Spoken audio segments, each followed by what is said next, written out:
오늘 본문의 사건은 나인성이라고 하는 곳에서 일어난 사건인데, 나인이라고 하는 그것이 어떤 뜻을 가지는가 하면 사랑스럽다, 즐겁다라고 하는 그런 뜻을 가지고 있어요. 아주 좋은 이름이죠. 이 마을에 어떤 여인이 하나밖에 없는 아들을 데리고 살았어요. 근데 이제 이 가정이 어떤 가정인지 자세한 설명은 없지만, 가령 설명을 드린다면 이렇게 말씀을 드릴 수 있을 거예요. 어느 아름다운 여인이 사랑하는 사람을 만나서 결혼을 했어요. 아름다운 가정을 이루고 아들을 낳았어요. 인생에서 가장 달콤한 시기가 있다고 한다면 결혼을 하고 또 낳은 아들이 재롱을 부르면서 커가는 그러한 모습을 볼 때 가장 행복한 때가 아닌가, 그런 생각을 하게 되죠. 마찬가지로 이 여인도 행복한 그러한 시기를 지나면서 인생의 푸른 꿈을 가지고 마냥 행복할 것 같은 그러한 시절을 갖고 있었다고요. 그런데 어느 날 갑자기 남편이 그만 세상을 떠나고 말았어요. 하루아침에 과부가 되고 말았어요. 이때 당시에 과부가 된다라고 하는 것은 앞으로 살아가는 일에 있어서 엄청난 시련을 겪게 될 것이고, 극심한 가난과 고독이 기다리고 있다라고 하는 것을 전제하는 것이 되는 거예요. 이러다 보니까 얼마나 많은 눈물을 흘리면서 하루하루를 살았을까 하는 것을 짐작할 수가 있지요. 그래도 희망이 있어요. 그게 뭔가 하면 잘 자라고 있는 어린 아들이, 그 아들이 있으니까 그 아들을 정성을 다해서 고생을 하면서 아들을 키워가는 거예요. 예수님께서 이 아들을 놓고 청년아 이렇게 부르셨다고요. 그걸 보면 이제 성인이라고 할 만한 그러한 나이가 됐구나라고 하는 것을 알 수가 있지요. 그러면 이 어머니가 얼마나 꿈에 부풀었을까. 지금까지 혼자서 정말 힘들게 이 아이를 키워왔는데 이 아이가 우리 가정의 기둥이로구나. 이제는 내가 기대고 살 만한 기둥이 생겼구나. 이러면서 감사가 있고 안도가 있고 위로가 되는 그러한 아들로 성장이 됐다고요. 그런데 설상가상으로 그 아들마저 세상을 떠나고 만 거예요. 이러니 희망이 완전히 사라진 거죠. 더 이상 살아갈 수 있는 삶의 가치가, 삶의 의미가 사라지고 만 거예요. 기둥과도 같은 아들을 잃은 거예요. 이렇게 되다 보니까 울고 또 울고 울다가 더 울고 싶어도, 더 눈물을 흘리고 싶어도 흘릴 눈물이 없을 만큼 울고 슬펐을 거예요. 동네 사람들이 그 아들이 죽었다고 하는 그러한 이야기를 듣고 말은 할 수는 없지만 그 사람들이 속으로 어떤 생각을 했겠어요? 야, 이 여자가 무슨 죄가 많아서 이렇게 팔자가 사납나? 남편을 먼저 보내더니 이제는 하나밖에 없는 아들마저 보냈네. 이랬을 수 있지요. 기가 막히고 답답한 이러한 현실 속에서 동네 사람들이 한두 사람 모여들고, 그리고 이 여인을 바라보면서 따라 울기 시작하더니만 이 나인성이라고 하는 이 동네가, 사실은 즐겁다라고 하는 그러한 뜻을 가지고 있는 이 동네가 슬픔의 동네, 통곡의 동네가 되고 만 거라고요. 모든 사람이 다 같이 울기 시작하는 거예요. 그렇게 운다고 해서 상황이 달라질 것은 아니니까 하는 수 없이 사람들이 장례를 준비하고 죽은 청년을 메고 나가는 거예요. 많은 사람이 그 장례 행렬의 뒤를 따라가고 있어요. 바로 이것은요, 절망의 행렬이고요, 패배 행렬이고, 이별의 행렬이고, 죽음의 행렬, 마지막 행렬이에요. 사실은 이것이 우리 모든 인간이 가고 있는 길이라고 하는 거예요. 사실 이것을 우리가 지금 따라가고 있는 거예요. 아무리 인간이 잘난 척하고 뭐 돈이 있다고 그래서 승승장구 하는 것 같지만 그 결국은 뭔가 하면 죽음의 대열을 따라가고 있는 거라고요. 슬픔의 대열, 절망의 대열, 마지막 대열을 향해서 사실은 가고 있는 거예요. 그런데 그 반대쪽에서 다른 행렬이 오고 있어요. 그래서 두 행렬이 마주쳤어요. 하나는 죽음의 행렬이고 다른 하나는 생명의 행렬이에요. 오열과 슬픔의 행렬인데 다른 하나는 감사와 기쁨의 행렬이에요. 바로 이것이 역사입니다. 여러분, 우리가 왜 전도해야 되는가? 왜 복음을 전해야 되는가? 바로 죽음의 행렬에서 생명의 행렬로 저들을 옮겨야 되거든요. 그렇기 때문에 전도가 필요하고 복음을 전해야 되는 거예요. 우리는 세상의 행렬에서 예수의 행렬로 옮겨놔야 된다고요. 절망의 행렬에서 소망의 행렬로 옮겨 놓아야 되는 거예요. 자, 이 두 대열이 지금 부딪혔잖아요. 주님께서 말씀을 하시는데 뭐라고 말씀을 하시는가 하면 울지 말라 이렇게 말씀을 하세요. 여러분, 사실 그거예요. 우리가 무슨 일을 당했든지 울지 말아야 된다는, 슬퍼하지 말아야 된다는. 슬퍼서 운다 그래서 문제가 해결되는 것이 아니잖아요. 주님을 만나야 된다는 거예요. 문제 앞에서 울지 말고 먼저 주님을 만나야 된다는 거예요. 내 생명을 걸고서라도 주님을 만나야 된다는 거예요. 주님을 만나면 해결이 되는 거예요. 주님께서 이 장례 행렬과 장례 행렬이 나가고 있는데 주님께서 그 성에 들어오시죠. 그 마을에 들어오시는 거예요. 그 장례 행렬로 주님께서 가시면서 관에 손을 대시니까 그 관을 메고 가던 사람들이 멈추어 섰어요. 그리고는 그 관을 내려놓을 수밖에 없지요. 자, 죽음의 행렬, 절망의 행렬이 할 수 있는 게 뭘까? 아무것도 없어요. 내려놓는 것밖에 없지요. 자, 우리가 이 시간 할 수 있는 게 뭐가 있을까? 정말 힘들고 곤고한 순간순간이 닥치고 있을 때 과연 우리가 할 수 있는 것이 무엇이 있을까? 인생의 마지막 순간이라고 하는데 그 순간에 그 상황 속에서 과연 우리가 할 수 있는 것이 무엇이 있을까? 사실 아무것도 없다고요. 그저 무거운 짐을 내려놓는 것, 달리 그것밖에 할 것이 없어요. 그렇기 때문에 우리는 우리의 무거운 짐을 주님 앞에 다 내려놓을 수 있어야 된다는, 그저 다 내려놓아야 돼요. 주님께서 그러잖아요. 수고하고 무거운 짐진 자들아 다 내게로 오라. 주님께 다 맡겨버리라는 거예요. 오늘 우리가 찬송가 337장을 불렀잖아요. 후렴에 뭐라 그런가 하면 무거운 짐을 나 홀로 지고 견디다 못해 쓰러질 때 불쌍히 여겨 구원해 주리 은혜의 주님 오직 예수. 바로 그거예요.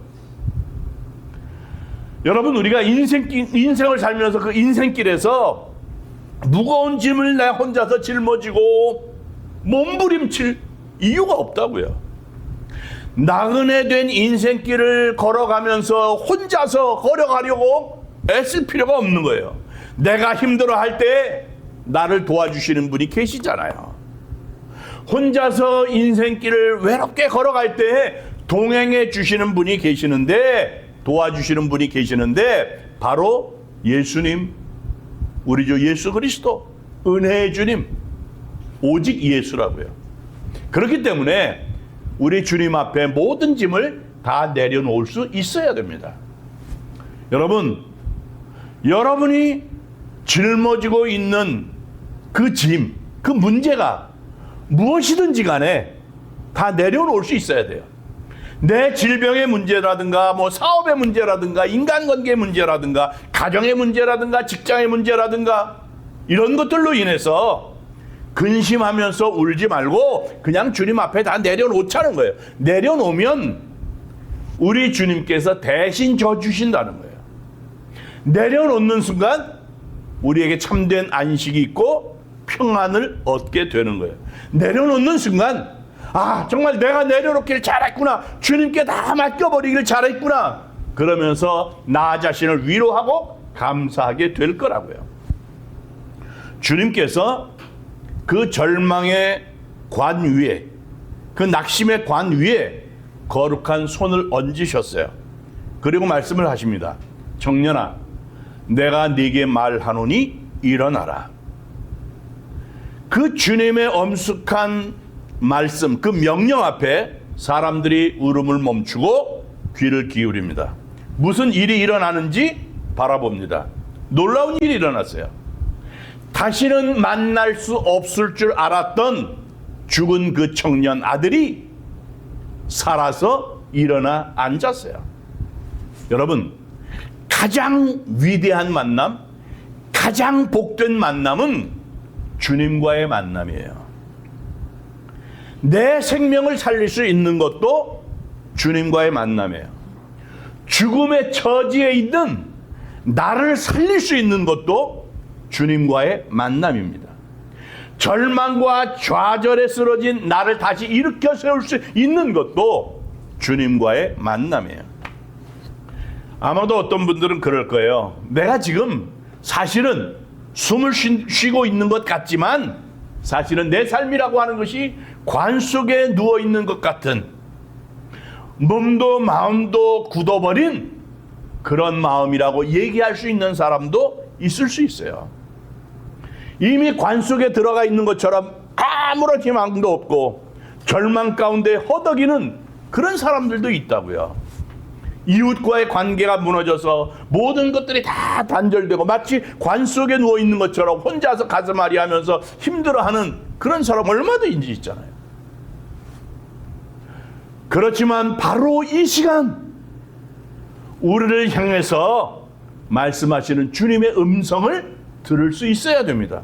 내려놓아라. 내가 네게 말하노니, 내가 네게 명하노니 일어나라. 죽었던 청년이 살아났잖아요. 어머니하고 만남도, 동네 사람들과의 만남도, 어떤 사람들과의 만남도 사실은 그 문제를 해결할 수 없었잖아요. 그러나 우리 주님과의 복된 그 만남으로 인해서, 단 한 번의 그 만남으로 인해서 문제가 해결됐다고요. 오늘 이 시간 우리를 향해서 말씀하고 계시는 주님의 그 축복된 그 주님의 음성을 들으시기를 바랍니다. 우리에게 어떤 문제가 있는지는 모르지만, 그러나 내가 주님을 만남으로 인해서 내 문제가 다 해결될 줄로 믿습니다. 그렇게 고백하면서 사시길 바랍니다. 좋으신 예수님과의 만남, 이것이 바로 우리 인생에 있어서 최고의 축복이라고요. 그렇기 때문에 좋으신 예수님과의 만남을 정말 갈망할 수 있어야 돼요. 예수님을 만나잖아요. 세상이 바뀌고 인생이 바뀌잖아요. 예수님을 만나니까 악한 사람이 선한 사람으로 바뀌더라고요. 예수님을 만나니까 사람이 달라지더라고요. 돈만 알았던 사람, 온갖 불의를 행했던 삭개오라고 하는 사람이 예수를 만나니까 전혀 다른 사람이 됐잖아요. 흉악한 십자가의 강도, 예수님이 십자가에 달리셨을 때 한 강도가 주님께 고백하잖아요. 주께서 나오네 이럴 때 나를 기억하도록 해달라고. 그 사람이, 그 십자가의 한 강도가 주님과 함께 천국에 들어가는 사람으로 순식간에 변하잖아요. 천지를 창조하신 전능하신 우리 하나님. 그래서 예수를 만난 사람들은 누구를 막론하고 능력의 사람으로 하나님께서 만들어 주신다고요. 힘 있는 사람으로 만들어 주신다고요. 피곤한 자에게 능력을 주신다고요. 무능한 자에게 힘을 주신다고요. 어리석은 자에게 지혜를 더해 주신다고요. 그래서 예수님을 만나면 되는 거예요. 바울을 보세요. 다메섹으로 가다가 부활의 주님을 만나기 전에는 그가 사실은 어떤 사람이었는가 하면 자기 자신이 큰 사람인 줄 알았어요. 자기가 최고인 줄 알았어요. 자기 자신이 가장 의로운 사람이고, 그래서 자기 자신의 학벌을 자랑했던 사람이고, 가문을 자랑했던 사람이고, 자기의 종교적인 열심, 그것을 자랑했던 사람이에요. 그 결과 사람을 정죄하고 심판하고 죽였다고요.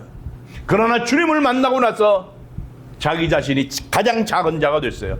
주님을 만나기 전에는 자기 자신이 가장 똑똑하고 잘나는 사람인 줄 알았는데, 주님을 만나고 보니까 자기는 만삭되지 못하고 태어난 가장 부족한 사람이라고 하는 고백을 해요. 주님을 만나기 전에는 자기 자신이 가장 의로운 사람인 줄 알았는데, 주님을 만나고 보니까 자기야말로 죄인 중에 괴수라고 하는 고백을 했다고요. 그 결과 자기 자신은 간대였고 오직 십자가의 주님만을 자랑했다고요. 사람을 사랑하고 살리는 일에 생명을 걸었어요. 그래서 낮은 자리로 내려가고 섬김의 자리로 내려갑니다. 남들보다 더 많이 은혜를 받고 더 많은 일을 하고 수고했음에도 불구하고 더 겸손한 삶을 살아요. 나의 나된 것은 하나님의 은혜라고 고백을 해요. 하나님의 은혜를 은혜로 고백할 줄 아는 그러한 삶을 살아요. 날마다 자기를 쳐서 복종하는 그러한 삶을 살았어요. 그래서 예수님을 만나야 된다는 거예요. 예수님을 만나지 못하니까 내가 나오는 거예요. 내가. 예수님이 내 안에 역사하지를 못하니까, 예수님을 만나지 못하니까 내가 툭 튀어나오는 거예요. 그래서 대접을 받으려고 하고 섬김을 받으려고 하고 높은 자리에 있고 싶고, 그것이 안 되다 보니까 상처받았다고 그러고 상처를 주는 거예요. 그렇기 때문에 우리는 사랑으로 우리에게 오신 예수 그리스도를 먼저 만나야 된다는 거예요. 예수님을 만나면 인생이 바뀌어요. 어두운 삶이 밝은 삶으로 바뀐다고요. 절망적인 인생이 소망이 있는 인생으로 바뀌어요. 지난주에도 말씀드렸던 것처럼 바디메오가 예수님을 만나고 그랬잖아요. 그래서 예수를 만난 사람은요, 언제나 더 낮은 곳으로 내려가서 진정한 섬김의 삶을 살아요. 그래서 예수를 만난 사람들은 절망 가운데서도 언제나 밝은 세상을 노래한다고요. 여러분, 밝은 세상에서 빛을 보는 게 아니에요. 어두운 세상에서 빛을 보는 겁니다. 어두운 곳에서 빛을 보는 거예요. 세상이 밝기 때문에 인생이 밝아지는 것이 아니라고요. 세상과 상관없이 빛 되신 예수 그리스도를 만남으로 인해서 인생이 밝아지게 돼 있는 거예요. 그래서 예수님을 인격적으로 만난 사람들은 어떠한 환경과 상황 가운데서도 절망하지 않습니다. 언제 어디서나 무엇을 하든지 늘 희망을 가지고 소망을 가지고 살아요. 불안감이 사라집니다. 평안함이 찾아와요. 예수님을 만난 사람의 특징은 그 마음에 평안이 넘친다는 거예요. 오늘 본문에서 아들을 잃었던 이 어머니가 예수님을 만나고 나니까 잃었던 아들도 찾았고 꿈과 웃음과 기쁨도 찾았어요. 그리고 그 마을은 다시 즐거움이 가득한 행복한 마을이 됐어요. 바로 그거예요.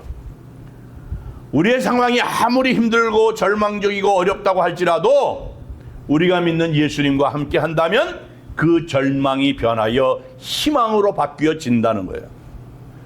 우리가 찬송가 272장을 부를 건데 2절이에요. 낭패와 실망 당한 뒤에 예수께로 나갑니다. 십자가 은혜 받으려고 주께로 갑니다. 슬프던 마음 위로받고 이생의 풍파 잔잔하며 영광의 찬송 부르려고 주께로 갑니다. 그거예요. 우리가 주님을 만나면, 사랑이 넘치는 하나님을 만나면 슬프던 마음이 위로를 받게 된다고요. 우리의 인생의 거친 풍파 파도가 잔잔해진다고요. 절망과 한숨을 내던지고 영광의 찬송을 부르게 됩니다. 오늘 우리는 하나님 앞에 예배를 드리기 위해서 이 자리에 있는 거예요. 하나님 앞에 드리는 예배는 그냥 나와서 구경하고 왔다가 가는 이사야서에서 말씀하고 있는 것처럼 성전 마당만 밟고 다니는 그런 게 아니라고요. 예배를 드린다라고 하는 것은 하나님 앞에 예배를 드리면서 말씀으로 임재하신 하나님을 만나는 거라고요. 우리가 교회를 다니는 것이 중요한 것이 아니라 예수 그리스도를 만나는 게 중요한 거예요. 하나님 앞에 나와서 예배할 때 우리 주님을 만나고자 하는 그러한 강한 열망을 가지고 성령의 도우심을 구할 수 있어야 돼요. 예수님을 만나고자 하는 거룩한 열정, 거룩한 욕심을 가지시기를 바랍니다. 예수님을 만나기 위해서 기도하고 노력하시기를 바랍니다. 우리가요, 세상의 것은 우리가 욕심을 내고 노력을 해도 얻을 수 없는 것들이 굉장히 많아요. 그러나 예수님만큼은, 예수님을 만나는 것만큼은 진정으로 우리가 거룩한 욕심을 내고 기도하면서 열심을 내면 누구나가 다 만날 수 있습니다. 주님께서 멈춰 서시고 만나 주신다고요. 사랑하는 성도 여러분, 그냥 우리가 교회만 다니는 것이 아니라 예수님을 만나시기를 바랍니다. 사람을 만나기 전에 먼저 예수님을 만나시기 바랍니다.